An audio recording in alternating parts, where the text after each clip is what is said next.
Zach, we should have called next week's movie instead of Anora. That movie should be called Sinners with all the drugs and sex and everything involved. That movie should have been called Sinners, and we could have called Sinners probably something else.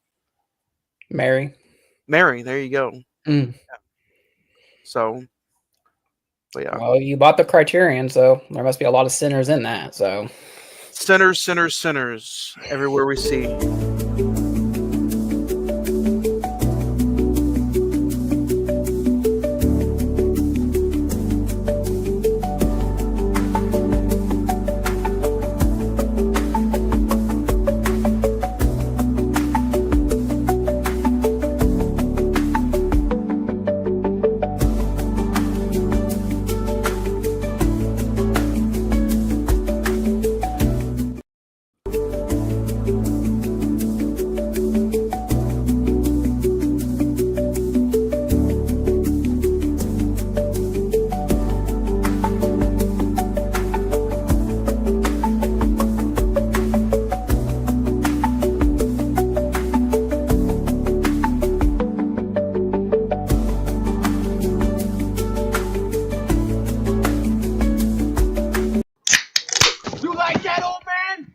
Piece of me? Do I feel lucky?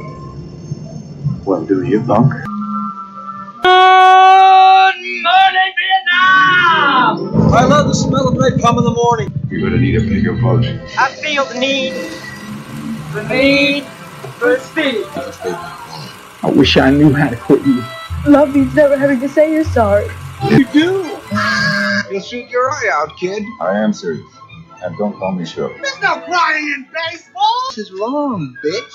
Hey, the Schwartz be with you. I am the father. At you, my pretty.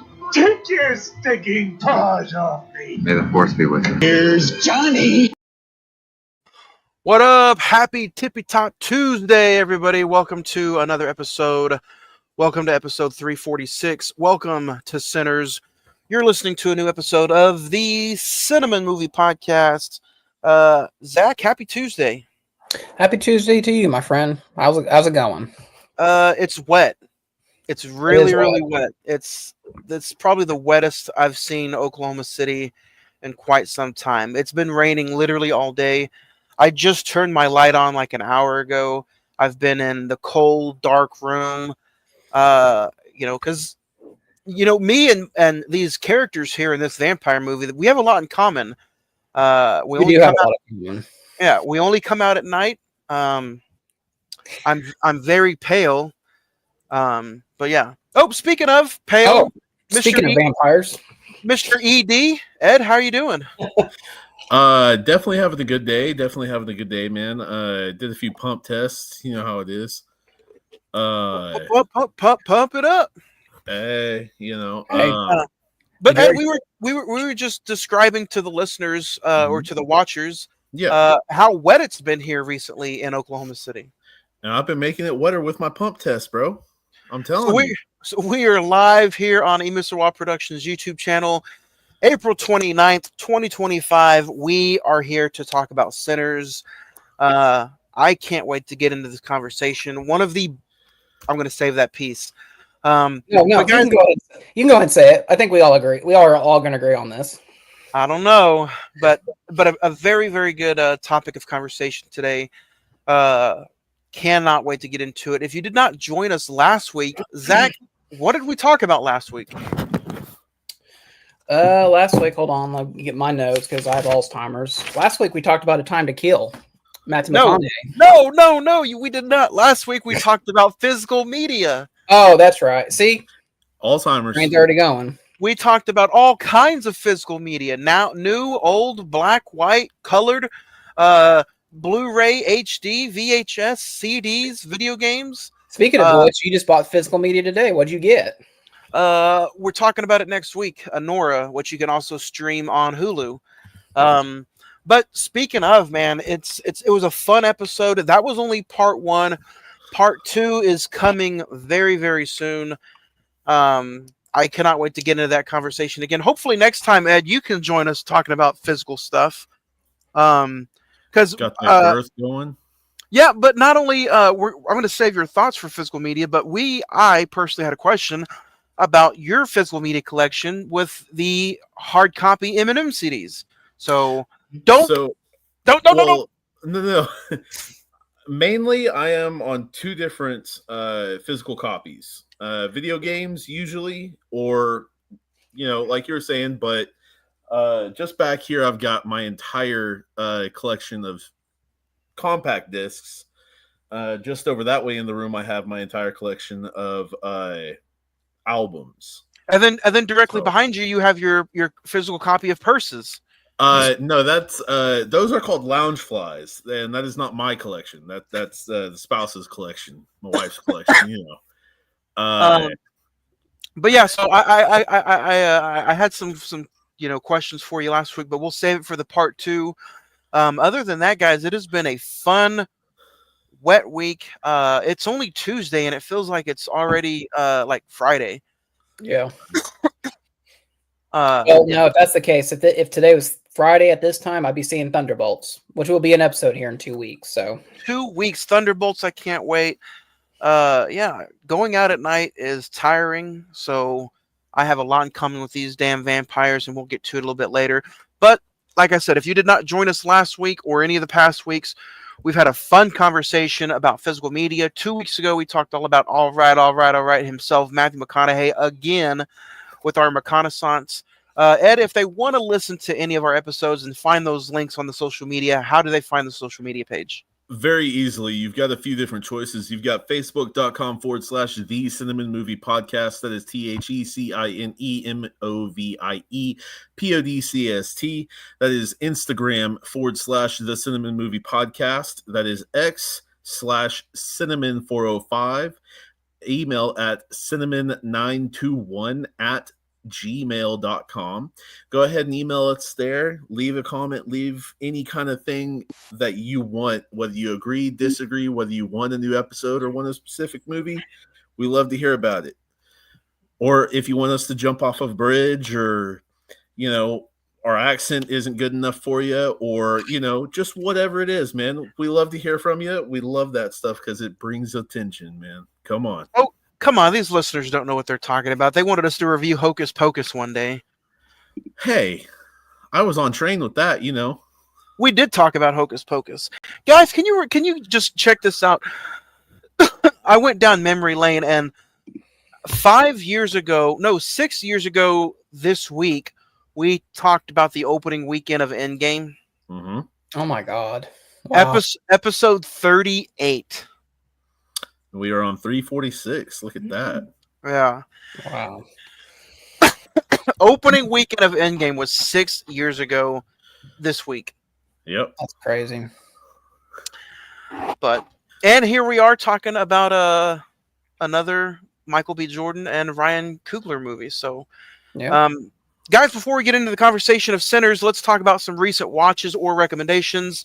I'll rapid fire go through my list because I do not have much. Last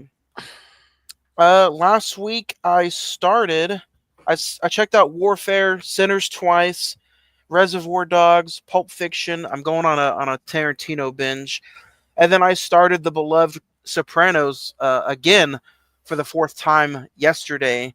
I'm on the last episode of season 1. My God.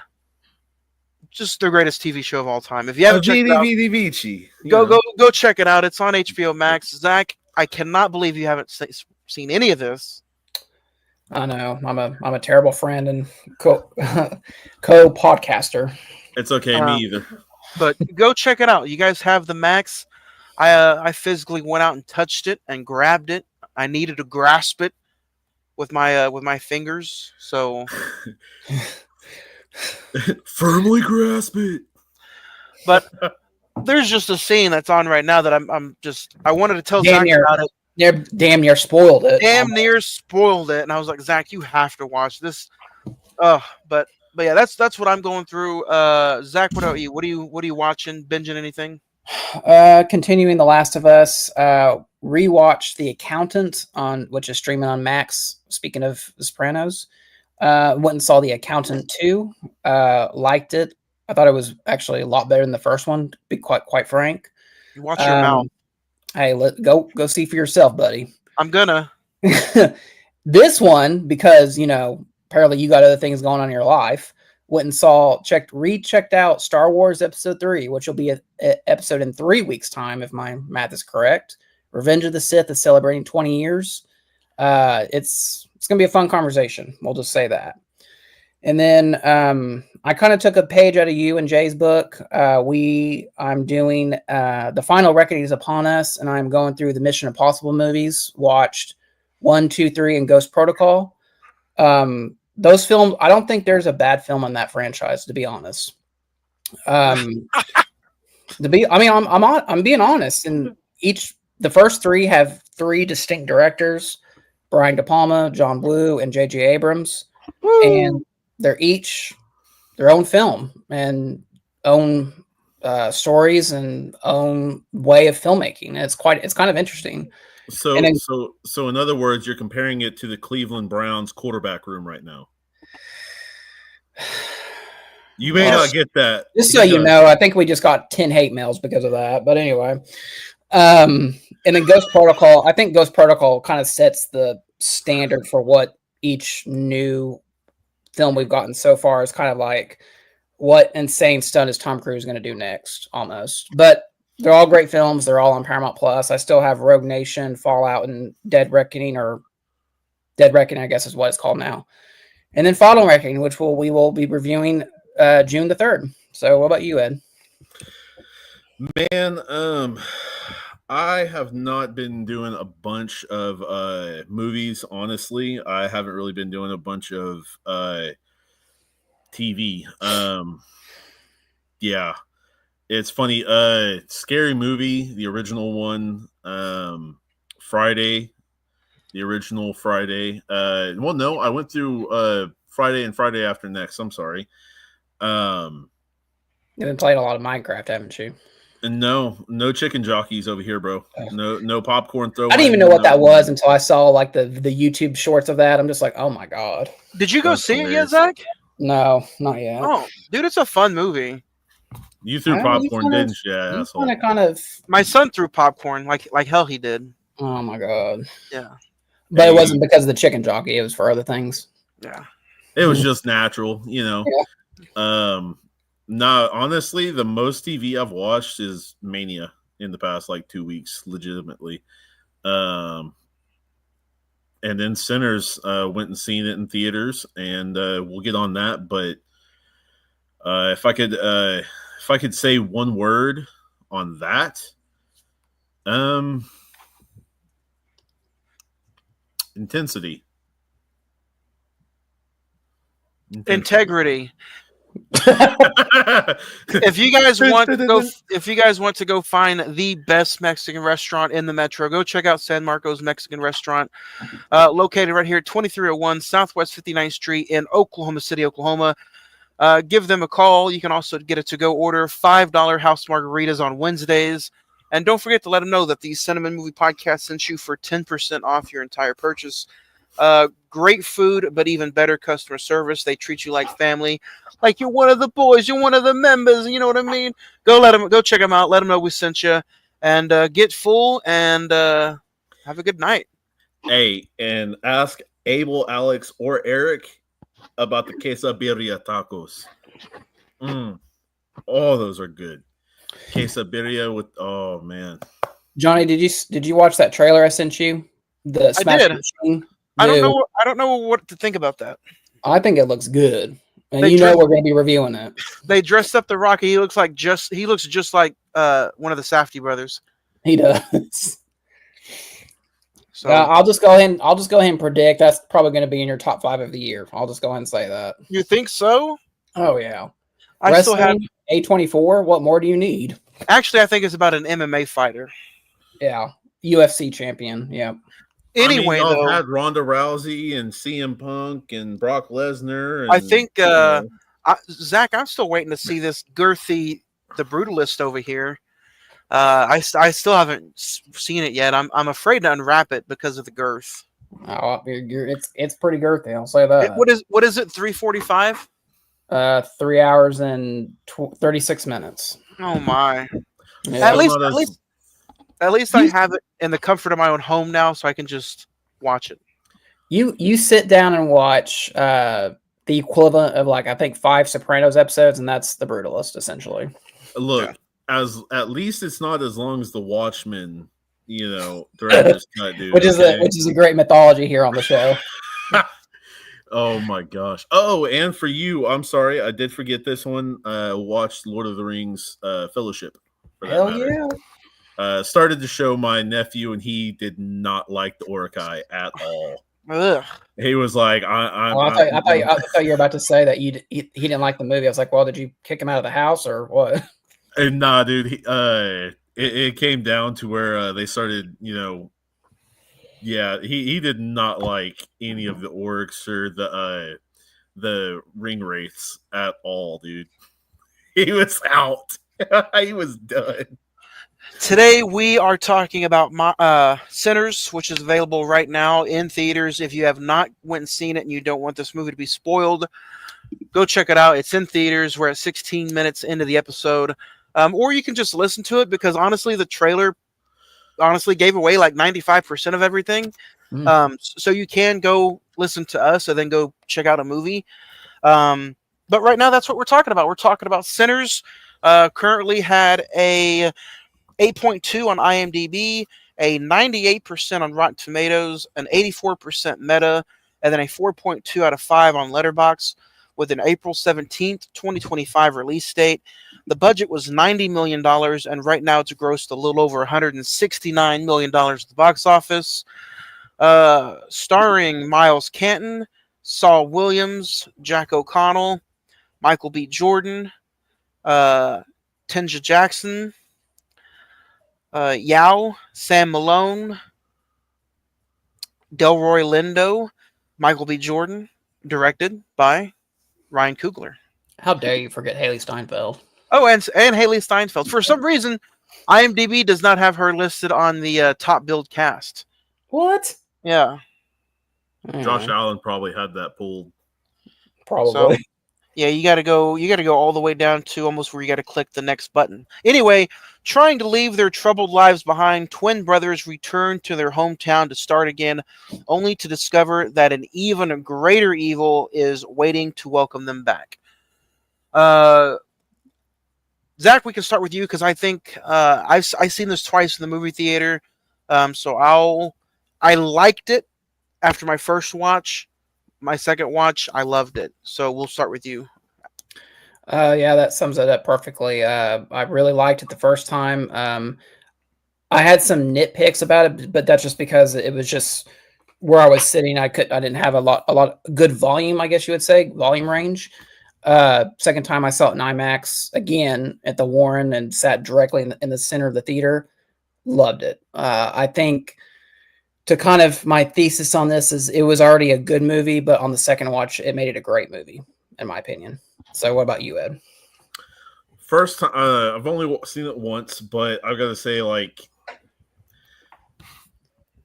I thought it was an awesome movie, man. Yeah, that's all I got right now, man. All right, we're in agreement. See you next week for Honora. Deuces. Nah, but that movie did horror, mixed in a little a dash of real life right there, and then a little bit. It was a great genre bender, dude. It gone through a lot of different genres, man. It really did. I mean, it blended very well, in my opinion. You don't find many movies that are able to do horror and then just, especially nowadays in times. Now, I get this was set in the mid 30s, but still at the same time, dude, this one done great. This is one of the best ones I've seen this year so far. So I wanted to go in to the first viewing and I wanted to just nitpick the hell out of it because I had heard so many over the top things about this movie coming into it.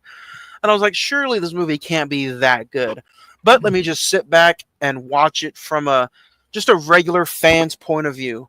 Yeah. And then the second time I went and I watched it and I'm like, okay, let me critique this movie.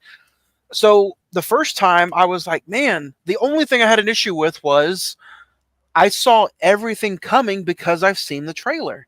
Yeah. That's the only thing that was negative was you saw Haley Steinfeld turned, you saw one of the brothers turned, Yep. you saw the movie was about vampires. You saw every twist and turn that the movie wanted you to find, you saw in the trailer. Yeah. Because see, I think they would have been best with just showing dang it, the three initials. Smoke, Bert, Stack, and Mary. no. Initial vampires. Oh, Remick. Yeah. Yeah, Remick, Bert, and Joan. But Yeah. see, Joanne. I think Just- they could even have set this up and you not even know it's about vampires. It could have just been called Sinners. And the first teaser trailer I saw, I thought this was about just mobsters. Yeah. I thought it was like Prohibition, like mobster stuff. Yeah. Yeah. well, I mean, what I'm saying is not necessarily have to give away the vampire thing, but just set those three up coming up to Cornbread. And then, that's really all you have to show of them. Yeah. The rest of it's, different things. But I think that was in the teaser, and that should have been the only teaser that they released. And it would have been a huge surprise that it was about vampires. I didn't even know Forrest Whitaker Jr. was in this movie. Yeah. But I gotta say, I mean, leave Cornbread alone. I was interested more in how the mythical thought was behind the vampires, as well as how Michael B. Jordan was going to pull off the twins. Because I'm like, okay, Yeah. they've shown a lot of them together, interacting with each other and all that. And I get body doubles. I get, having especially the wide brimmed hat that he had just, to dip and all that. So it only shown half his face. But then on top of that, I feel like that was also kind of leading to where A, to tell the difference between the two, but B, he's shown a lot less of his face, and then that's the one that's behind the shadows, if you will, for that matter.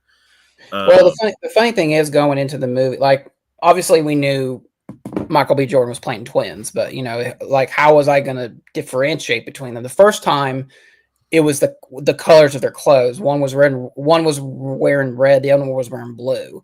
And it almost kind of signifies, it kind of predicts what's going to happen based off the colors. But on the second time, I was able to really differentiate the two by their personalities. Smoke is very hardened. He's very much like a businessman. Like, I don't want to F around. This is all business. Don't, like when, in the juke joint, when he says, like, what are you doing? Like, no, these people are going to pay for their drinks. Don't mess around. And then Stack, on the other hand, is much more like laid back. Let's, give the people what they want, Well, he was thinking if we do this tonight, they'll understand, come back. Yeah. We've got this stuff. Ain't nobody around here got this stuff. We have this stuff. This is something special. Yeah. That was grand opening. Now we have to conduct business as usual. Yeah. Where Smoke is like, dude, this ain't gonna last for more than 2 months. We're dead in the water in 2 months if we keep going with this kind of business right here. What are you doing? And I mean, so I found it interesting with the cigarette thing. Because Stack is always rolling the cigarettes for Smoke, because Smoke, I've heard, had like he's retarded. No, fidgety fingers. Like, he had hands that he couldn't keep still. So he couldn't, and I mean, especially at the end, you really see it when he did try to roll his own cigarette. And eventually, got one off the Klans member. But it was one of those things where it's like that little nuance is just like, holy shit. These twins do everything together, literally everything together. And yeah, well, sitting through the credits, I noticed that there was a twins consultant where they got a lot of research from twins. Of like, this twins really do stay together. They act opposite in order for people to understand like the difference between them, but they're always together. They're all, if you notice, most of the movie until like, this is, we're about 25 minutes into this. Spoilers. If you haven't seen Sinners, go see it and join us. Pretty much Smoke and Stack are together until Stack turns. And then it's really, you can tell how hurt Smoke is after that. Well, not only that, but you can tell how Stack has but hasn't 100% turned. Because I mean, don't get me wrong, like he didn't attack the door while Smoke was on the other side. Yeah. Yes, later on they got into the brawl, but neither one of them wanted to finish the job. So, man, a lot of this movie was really, really good. I've got one single complaint, just one, and I understand it. I get it. Well, you're wrong. No. Yeah, probably.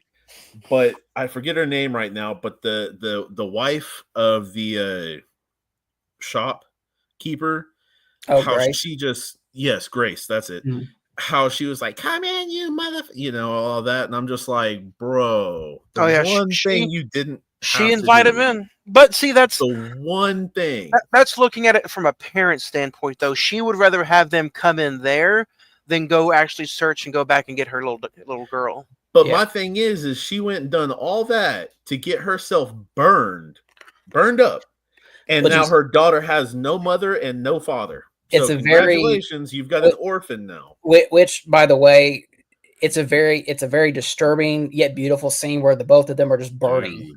That was intense because they shown that quite a bit. Like there was a lot of rendering on that.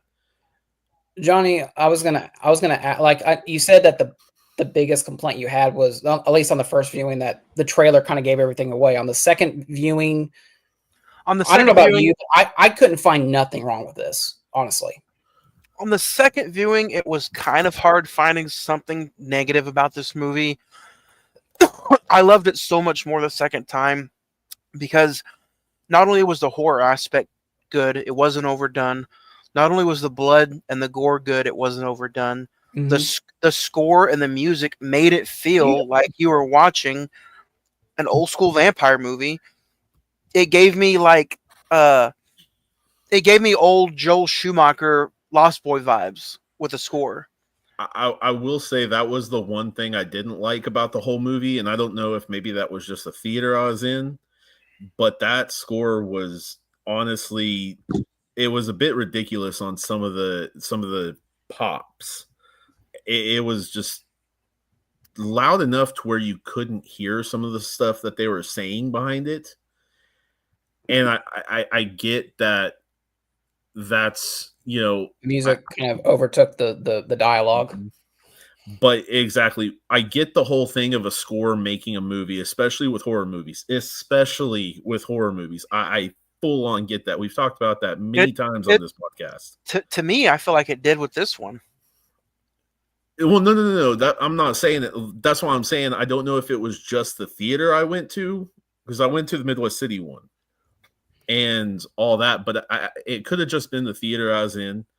But it overtook, like you said, Zach, it overtook some of the dialogue, and not much, but at the same time, it overtook some of it, and it wasn't.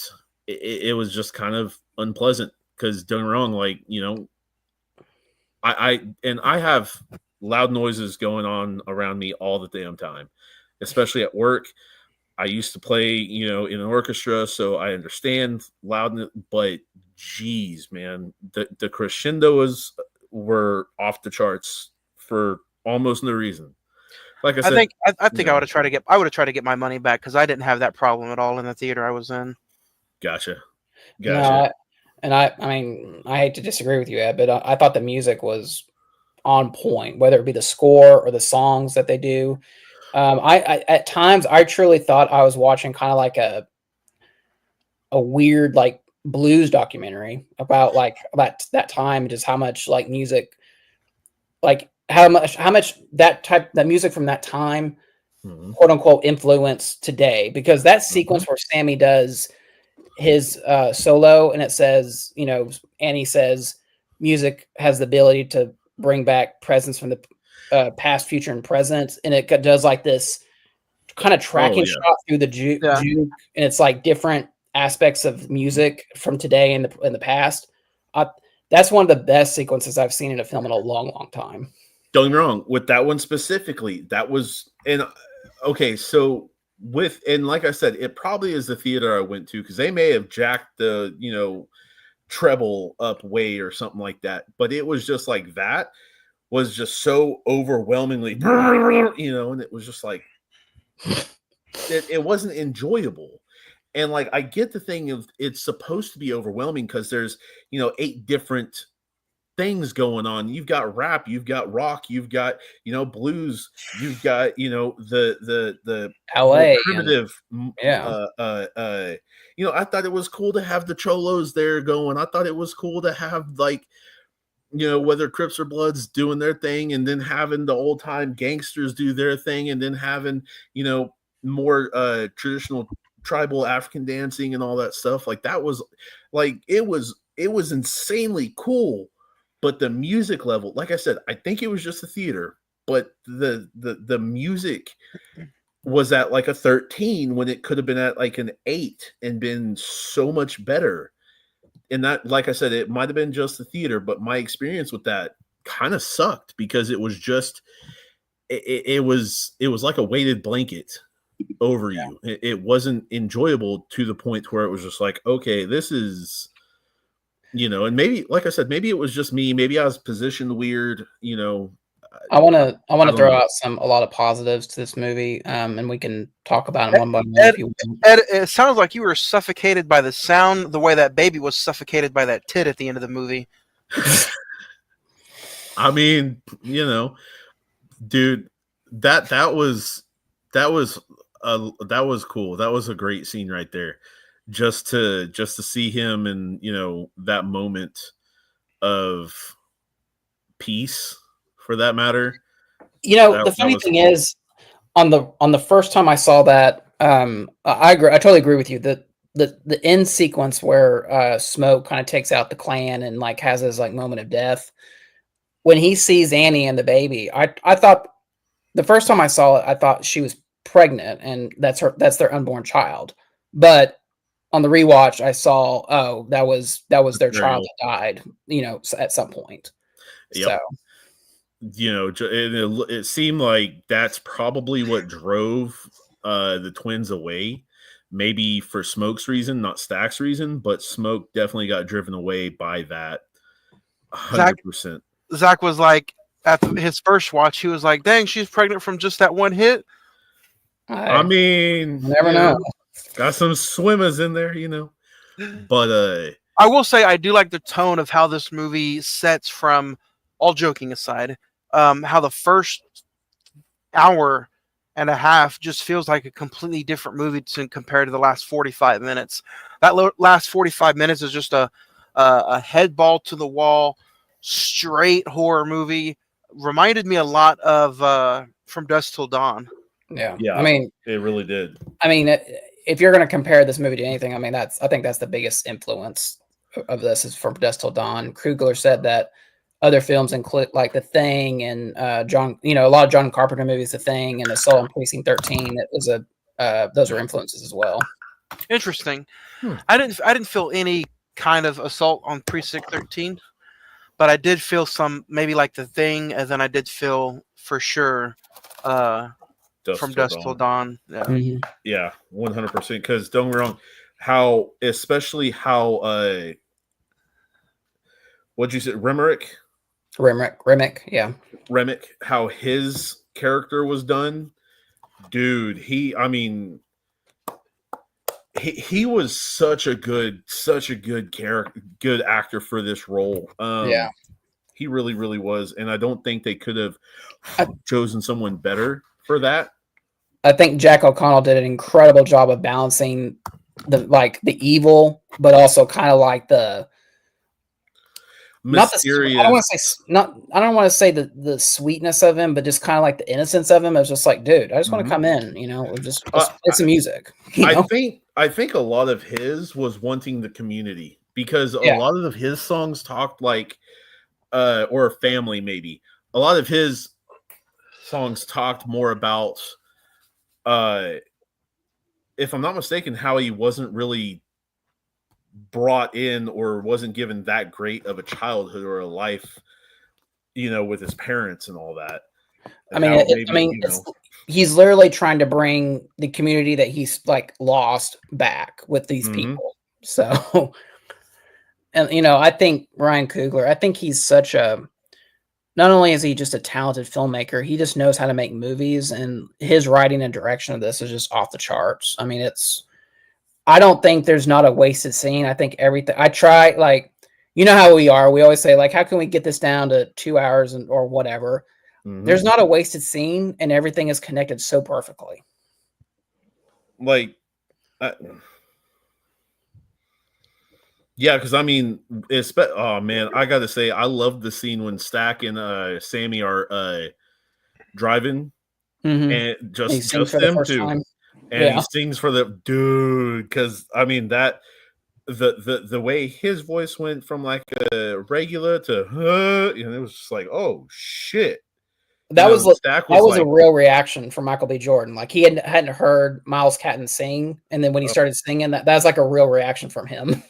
see, and stuff like that I love, because it's that genuine thought process right there, or genuine, like you said, reaction is amazing. Well, and the fact that Miles Catton, who plays Sammy, this is his first leading, like, well, not leading, but first big picture. And in my opinion, he's on the same level as Michael B. Jordan. Like, he brings his A game, and that's pretty impressive. Hey, though, nobody could touch Delroy Lindo, though. Can we talk about him for a minute? When he shows up on screen, I'm just like, oh my god, like, this guy, But see, I thought he was going to kind of be typecasted like he is in all his other movies, but this one he was the laid back drunk who had a good time, and you think he's going to be like a selfish drunk, honestly, towards the end, and it's the opposite. He sobers up and he sacrifices himself for the well-being of everybody else. He does shit himself, though. Just saying. Yeah. Hey, in that situation, I think a lot of people would. During that situation, it is what it is. Kill it, literally. Let's talk about Haley Steinfeld. I thought she was on the same level as Michael B. Jordan as well, and I thought she brought her A game as well. Yeah, I thought she did really good. She playing the southern, she had that Southern belle kind of accent and look towards her. Yeah. She was stunning in the movie.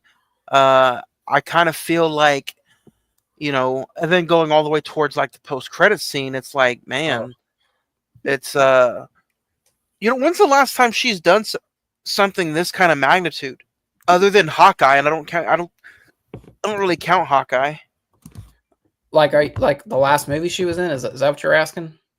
Well, even then, where she's just like completely just by herself in the whole movie, is it 17? The Edge of 17? Yeah, well, yeah, because technically the Spider-Verse, that's animation, so that doesn't count. The Edge of 17, that was like almost 10 years ago, 2016. Yeah. Golly. Yeah. That's insane. Because I will say, I didn't know she was the girl from True Grit. Yeah. That dude, oh my god. Yeah. When I found that out, I was like, yep.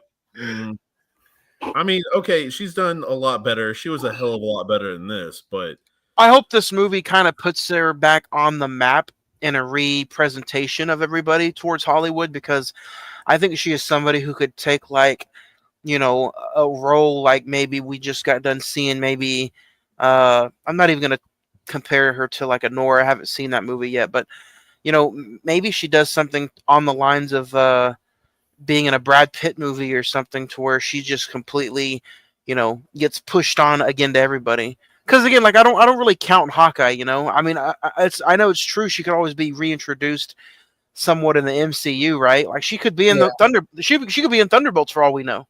As far as I know, she's slated to be in Avengers Doomsday. Her next movie technically is Beyond the Spider-Verse, which is 2027 as of right now. Not to say that she won't show up in Doomsday or Secret Wars, but as of right now, the next like big movie is the Spider-Verse. I also want to throw some recognition to the actress who plays Annie. I'm going to butcher her name, and I apologize, but Wumini Mozaku. I thought she was excellent. She was also she plays Hunter B-15 in the MCU in the Loki series and Deadpool and Wolverine, but she was also in Lovecraft Country. I thought she was excellent as Annie, and kind of like I like how she kind of bridged the gap between like Smoke only believes he's been all over the world. He's seen different how men die in different ways. He's seen war. He's seen brutality. He only believes in power. He doesn't believe in the supernatural shit. But Annie's like, no, well, technically, you and Stack are alive because of me, because of my beliefs. So why do you guys think this movie does so well? Not looking at the scores or the ratings or people's reviews, but just your personal thought. Why does this movie work? it works because it's quote unquote an original idea, even though you can compare this to From Dusk Till Dawn, but it's just a well-made movie and something that we've never seen before. And I don't know about you guys, but at my job, it's become a word of mouth movie. Like I talk about Sinners and it's like, oh, I had 3 coworkers go see it this weekend. I have one seeing it tomorrow. I have another one seeing it this weekend. It's become such a word of mouth movie where the craziest thing of all is that, we talk about box office all the time. This movie only had a 6% decrease from the previous week. That's unheard of. Most movies in today have like a 50% drop. So I will say my theater had maybe 15 people out of probably 50 that it could have. So, 30%, 35%, somewhere around there. But I mean, to me, if you're asking me what I think has held up, I think it's cast. Yeah. Because don't get me wrong, like, let me ask you this: who's the weakling? Who's the one you don't want on screen? I don't think there's anybody. I don't think there's anyone, to be honest. Because I know Michael B. Jordan's like the person, like he's the main actor. Like, what people are that's a name recognition person, but. You got Michael B. Jordan to where you're like, okay, what's he doing? Where is he going? Okay, oh shit, he's an asshole. He's he's a hardcore dude. Shot this dude in the ass and shot the other dude in the knee. Oh my god, over touching his truck. Holy shit. Oh, he used to work for Al Capone. Okay, oh my god. You got Haley Steinfeld, who is like firecracker coming out of the gate. Even though with all those big names and non-big names you're mentioning, like there's even scenes where those 3 or those 4 are not in there, and the story just still works. And the screen, let's also we can't forget the cinematography. This movie was amazing. Yeah, the scene where the natives come in and they're trying to chase down the first vampire that you see on screen.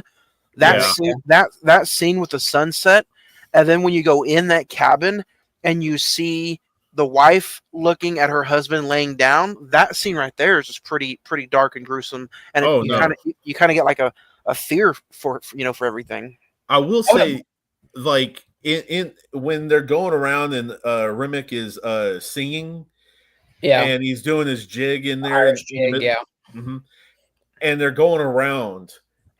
So it's funny because most of the time he's the only one to have red eyes. Most of the time. And I thought it was because he's the original vampire in this, or the first one at least of this clan, if you will. But there was at least 3 or 4 others in those circles, and I think maybe it was a mess up or something like that, but that had red eyes. And it wasn't for a long time, it was just flashes, but that had red eyes. Almost everybody else had like a silver white. It's almost like a milky white gray look that their pupils go to. But yeah, I would agree with that Remick's the only one, and I like that.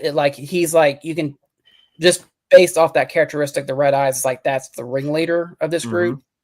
Something else I thought was so genius, and I think that it attributes to Ryan Coogler as an amazing writer, is that we don't need any flashbacks in this movie. It's all done through dialogue, and I thought that's so perfect. Like how why did the twins leave Chicago? It was just like, let's just it's literally a line of dialogue, and that's all you need. Any other director would have done a flashback of like a shootout or something like that. Or you don't need Remick's backstory. It's kind of told through that song and everything. Yeah. It's a very old school feeling kind of movie. Like this movie could have came out in the 80s and you'd be like, you would have believed it. Yeah. Well, and that's the thing. It's not spoon feeding you everything. No. It's giving you the information, but you have to catch it and you have to listen. Ryan Coogler he's writing the story he wants to tell, and he's letting the audience, he knows the audience is smart, and he's not, like you said, John, he's not spoon feeding it to you. So I mean, like with that introduced, into that whole sphere, I guess. But not only that, but I mean, even the background characters, I didn't feel like they were weak. It's hilarious because you've got so many people who have done so much different. There's so many different things. Like Omar was in 8 Mile and Get Rich or Die Trying, and that's just 2 right off the brain. Daryl Lindell. He's been in all kinds of a bunch of Spike Lee movies. Dude, not that too, but yes, but he was in Blood In, Blood Out as Bonafide, the leader of the African American gang. So, there's that. We've talked about that before. So we've seen this dude, a time or two before. Like most of these people in this cast, we've seen a time or two. Yeah. So you're not necessarily dealing with the biggest names of Hollywood ever to come out. You're not, but you're dealing with experience, a lot of experience in this cast. I mean, I think the two name, I guess you could say name recognition names is Michael B. Jordan and Haley Steinfeld, but these other actors like Jack O'Connell, Omar Miller, Delroy Lindo, these are like character actors, but you've seen them. So like you're kind of, they maybe by face recognition, you've seen these people before. Like, don't get me wrong, Jack O'Connell, I think, has kind of pushed himself into this world now. And I mean, I know he did with Skins before. Several people have done with Skins, like, before, but dude, he was in Unbroken and Money Monster. You remember that movie with George Clooney and Julia Roberts? He was the guy with the bomb. Yep. So I mean, I think maybe being recognized in one or the other, but this one I think is kind of making him, because he was definitely one of the standouts of this. And don't get me wrong, I feel like it was not easy to stand out in this film. I don't feel like they're gonna have a lot of shadowed people.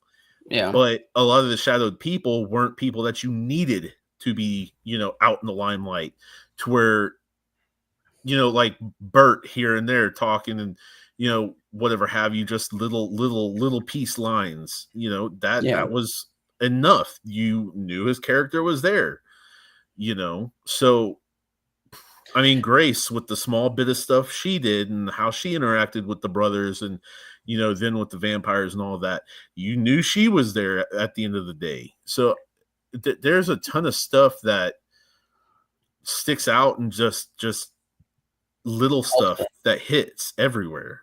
There are 2 other things I want to talk about. Essentially, like you said, Johnny, the action climax where you have, Smoke versus, basically all the vampires break into the juke joint. You have like Smoke versus Stack. You have Sammy versus Remick. When Remick burns up because of the morning light, I thought that was an excellent sequence. Honestly, at the end of it, I didn't think he was dead because of how he like tornadoed up and just yeah. I was just like, oh my God, are they gonna have to deal with him the next night or something? Like, come on, man. And then take it a step further, and Smoke was like, you know what? Smoke telling Sammy, you need to get out of here and live your life, and just like takes out the clan. That is it's done in slow-mo, but it's so well choreographed and it's so excellent. Dude, because I thought he was gonna be in the barn. Oh yeah, I thought he was coming out with a Tommy gun or something like that and just about to smoke over half of them right when the door opened. He And all comes of a out of the sudden, forest, pew, pew, pew. I was like, unleashes the gun, and then drops it, and like removes the cloth from the ground and uploads a Tommy and just takes them all out.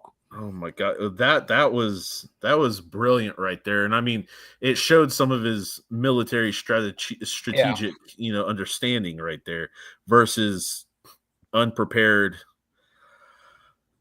Yeah, unprepared persons. And then I really want to get your guys' opinion on this. The 60 years later, where we're in New Orleans in 1996 or something, we have elderly Sammy, who's played by Buddy Guy, who's a real blues musician, and who walks into the bar, but Vampire Mary and Stack. And I think it's such an emotionally driven conversation of like, was that the greatest day of your life? And he said, yeah, until the sun went down. And then on the other side, same. Yeah, on the other side for Stack, it was, that was the greatest day of my life because the last time I saw my brother, the last time I saw a sunset, the last time I felt alive. And it's, man, I was like, damn, that's like a perfect ending. Which, it sucks because both of them got taken the same night by, one by one, and then the other by the original. But at the same time, it's an outstanding thought process to do that 60 years later, and there's a respect there. There's not I hate you, which you can see obviously on Sammy's face. He's like, if they're gonna kill me, it is what it is. Like I can't stop them. Not now. Now, but to where then, we got all your albums at the house, man. The electric guitar is all right, but it's not as good as that real. But there was also that brotherly bond that Smoke and Stack had, where the agreement was for Smoke to let Stack live. Sammy. Yeah, you can't touch Sammy. That's the deal. For Stack to let Sammy live if Smoke let Stack live. Yeah. And exactly. I mean, for them to go ahead and honor that, be a fan too. Like that's even cooler. I mean, don't wrong. Your little cousin is, doing it big. But then I think it was hilarious at the point where when he grabbed the money and put it down, and all of a sudden on his left hand, all you see is this big old gold thing, this stack on it. Yeah. I'm just like, this dude, and then he's got this big old chain on. It's like, yeah, that's definitely the 90s, yeah. So y'all know who this is about, correct? The musician, the real life musician it was about? Supposedly somebody who sold his soul to the devil. It's about a musician named Sammy Moore, who, funny enough, was actually born in, if I'm not mistaken, 1932. He just died either January 10th or January 11th of 2025.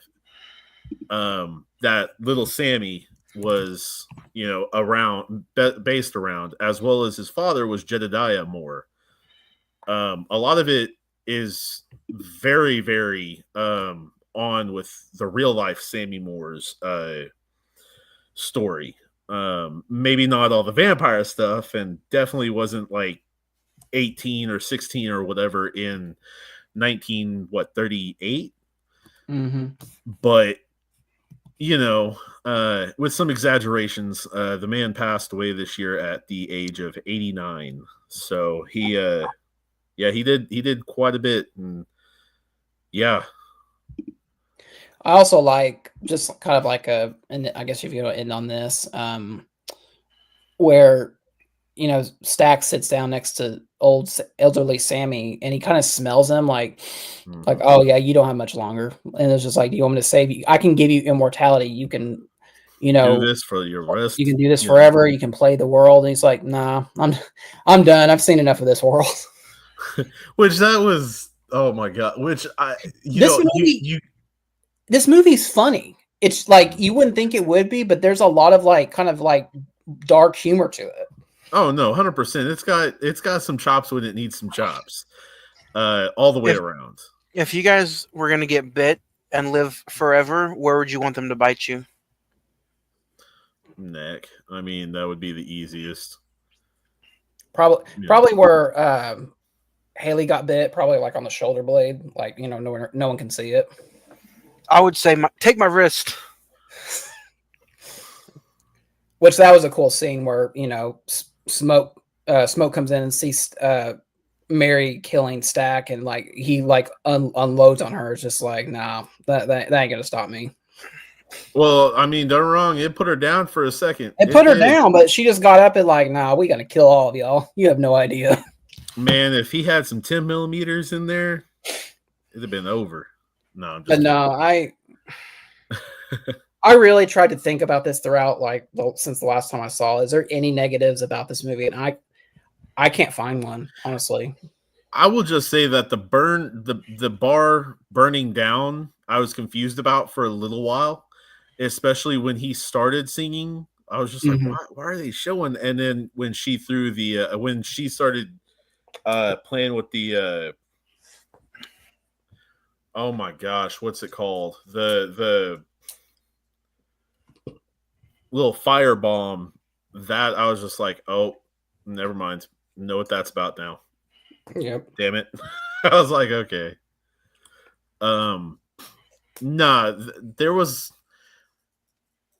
I thought some other than I know this, I know you didn't like this, like the score was just kind of like over the top in some points, but I mean, like I said, that could have just been the theater I was in. So yeah. I'm not going to go ahead and kick it down because of that. I'm more thinking like whoever was in the projectionist box needed to chill. let me ask you guys something, and then we can talk about favorite scenes. I truly think, and I might just be really high on this movie, just talking about it with you guys, but at this point, we're April. I mean, we're going into May, but I think this movie can get to the Oscars. I'm not even joking. I think you can get like a Best Picture, Best Director, Best Actor, Best Cinematography, Best Score. This has a lot of potential. I think with who they've gotten, it is mainly going to power that. Yeah. Because Michael B. Jordan is that caliber. I think Haley Steinfeld has that caliber. I don't know if she'll be recognized there. I think Ryan Coogler. I mean, the fact one of the things I think a lot of truthfully, I think some of the advertisement for this was from Ryan Coogler. It says it on the damn poster. Director of Black Panther and Creed, two very good films that would bring people in. I think unfortunately this movie is going to suffer the fate like Creed 1, 2, or 3. I think you might get maybe a Best Picture, or not Best Picture. I think you might get a Best Director nod, but I don't know, maybe Best Sound. But I think that's probably as far as it goes. Just and it's not nothing negative on my end. I would love to see this movie get recognition during the Sooty Suit Oscars, which nobody watches anymore because I think this movie deserves it. Yeah. But I just don't think it falls under the category that I don't think it follows. You think he'll get, by the time we get to October, he'll be like, oh yeah, that was a really good movie, but we got to move on now. Yeah, even the sound isn't. I mean, the sound was in my theater was great, but I don't think this is on the Dune level of Oscar nominating sound.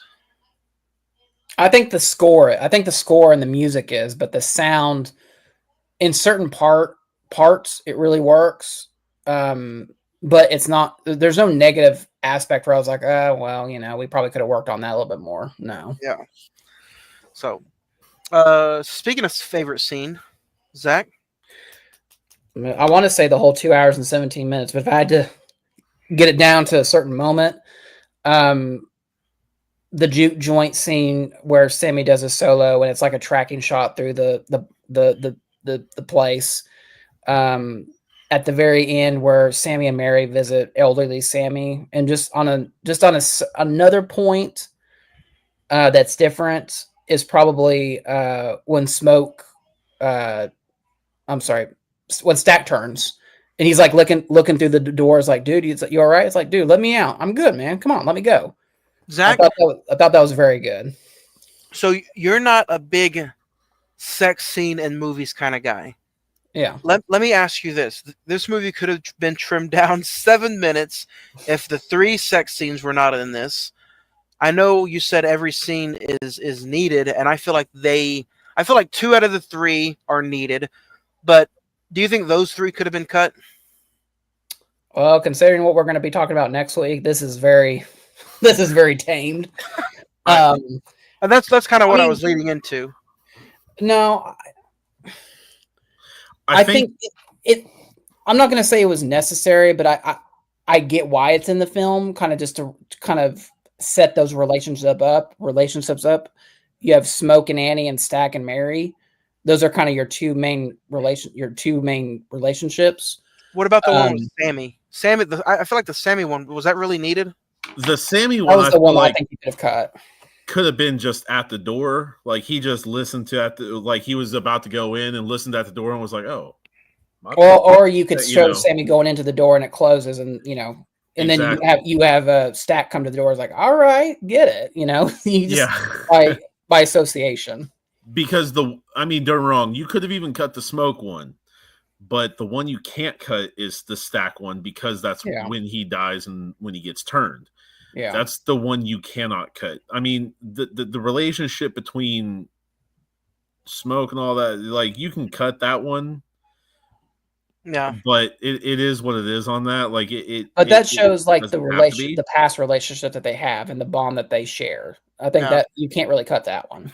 If I had to pick a favorite scene, I would probably pick the scene where they're going around with the cloves of garlic. I thought that was a pretty funny scene. You know what that reminded me of The Faculty, where they had to do the drug up the nose. Yeah. Yep. I would also probably pick the scene where Haley Steinfeld goes out and she gets turned. I thought that was a pretty good. You knew it was coming, but it was still like a good little jump scare moment, which this movie doesn't rely on. So that was good. And then the scene that just breaks all anarchy, where Gracie throws the ball of fire and says, come on in, and then all hell breaks loose. So, yeah, to me, it's a kind of a perfect movie from start to finish. Ed, what about you? If I had to pick 2 scenes, I would probably say when Sammy first sings to Stack, that was awesome because you felt that level of like, oh, something's here, and then his, oh my god, oh yeah, something's going on tonight. You can feel that, and then I would say Remix. The Irish dance scene. The Irish jig scene, exactly. Because that was a very powerful scene as well. I feel like they both sides for that matter had a lot of power going in them, and it's not necessarily that like one was over the other, in my opinion. I don't think it like that. It was just like an equal thing, and like let's see what goes on. Go ahead. No, I was gonna say one other scene I wanted to give recognition to, and we can grade it out. Was when Delta, what was his name? Delta Slim, Sammy, and Stack are in the car, and Delta is talking about how him and his friend were.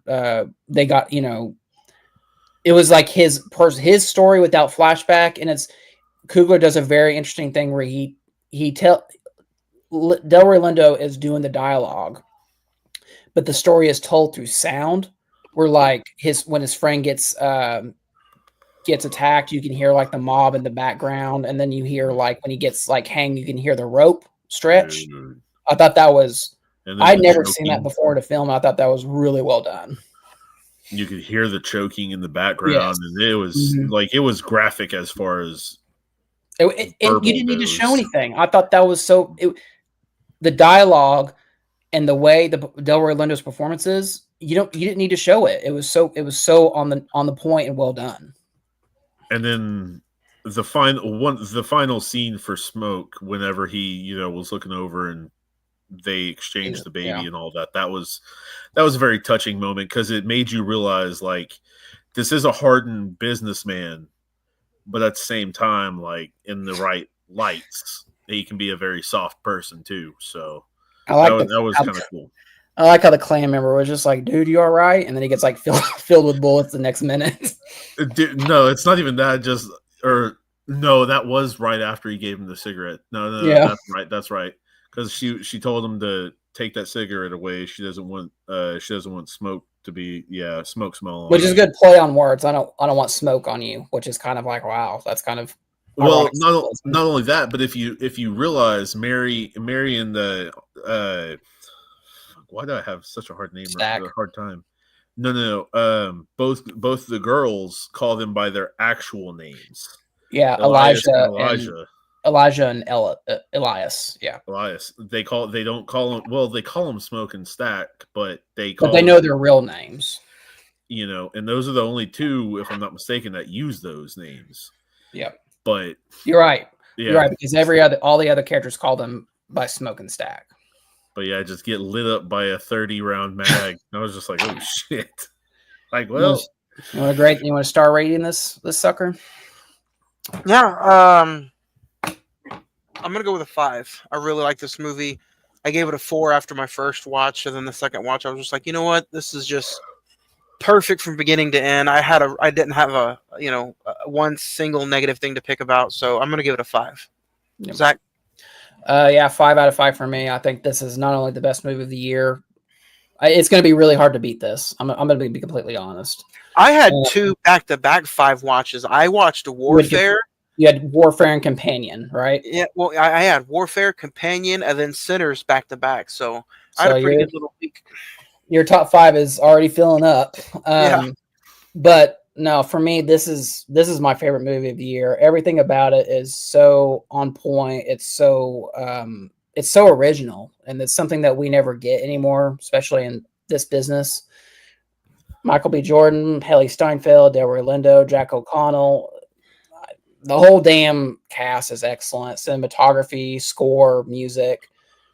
It has so much rewatchability, and I think that second watch really proves that. So 5 out of 5. Because you'll be able to catch different things on different watches as well, for that matter. And I did on the second watch. Yeah. Ed, what about you? 15 out of 15, man. This was a very strong movie. This movie kicked a lot of ass. This movie brought a lot of funny, a lot of heartwarming, a lot of sensation, and not only that, but it was a friggin' vampire movie, so that was cool. But then you add, I mean, this movie was knocking people out left and right. It wasn't even funny on that. It knocked was out of the pot. Very good. It was very good. You know, it was just like a Boston Red Sox coming up and knocking it straight out of the Yankee Stadium. There you go. Zach, we have a full month of May coming up. Today is the last episode of April, which it seems like we just started talking about April last week. What's coming up? What's coming up on the month of May? For the month of May, we got a lot of big things coming up. So starting next week, May the 6th, we're talking about the recent Best Picture winner, Anora. That should be a fun-filled, interesting conversation given the subject matter. April the 13th, we go back to the theater and we're seeing Thunderbolts, Marvel's new movie. Florence Pugh, David Harbour, Sebastian Stan, all types of goodness. So we'll see how it turns out. May the 20th, we celebrate the 20th, right? Oh wow, I didn't even know how you did that. Right on time. 20th anniversary of Star Wars Episode 3: Revenge of the Sith on May the 20th. Oh, thank you. And then we end the month of May 27th, the day after Memorial Day, for our honorary and yearly tradition, our war movie, which we'll be talking about, Ridley Scott's Black Hawk Down. So it's going to be a fun, girthy month of May. You guys excited? I'm very excited. And for a sneak peek of that summer month of June, Zach, what are we kicking June off with?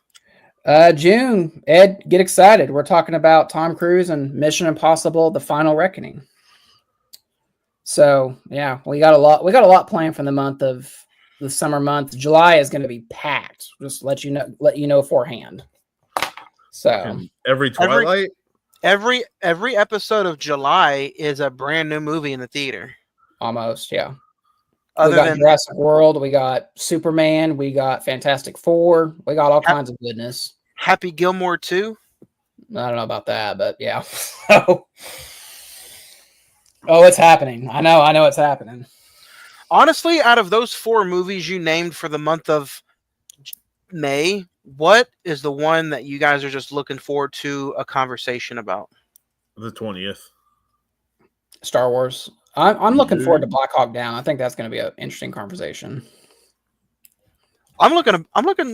Anora, I think is going to be a good conversation. I honestly think all of them are going to be good conversations, but they're all going to be. I think we're going to have a diverse conversation every single week. I honestly believe that. Yeah, and that's why I think that's why we pick movies like that, because we like to hear everyone's thoughts on them. Yeah. So, but until next week, when we talk Anora, you guys have any final thoughts for Sinners? Go check it out. You know, it's. I think you probably have 3, maybe 4 more weeks of Sinners on the big screen. This is definitely the movie that kicks off the summer months. So, go check it out before they take it out. Because this is definitely a movie that needs to be seen on the biggest screen possible. So go check out Sinners before they take it out. And then I can't wait for. You know, last week, Zach, I talked about it, that I stole a clip from Tom Brady about how my next favorite physical media piece was the next one. It's the same thing. It's the same thing with this podcast. My next favorite episode, the one I can't wait to talk about, is the next one with you guys. So that being next Monday or next Tuesday, the opening Tuesday of May, as we talk all about Anora. And then just for you, Ed, there's the first episode in June. There you go. I bet. I totally agree with you, man. Go see Sinners. It's a perfect movie. I don't know how else to describe it. Yeah. I think the word of mouth it's going to keep it in the theater for a little bit longer, more than other movies, which I'm glad about. Yeah. What about you, Ed? And Anora, I saw in the theaters. I'm not really looking forward to rewatching it, but I'll give it a try. What about you, Ed? Yeah, I mean, honestly, I could do the Revenge of the Sith right now, easily. That's one movie that you can. So many quotable lines, man. So many quotable lines. Hello there. It was an extremely hot movie. Chewie, get us out of here. Oh wait, that's another Star Wars movie. But yeah. So. All right, guys. I can't wait to talk movies again with you next week as we talk all about Anora next Tuesday, May the 6th, right here on another new episode of the Cine-Men Movie Podcast.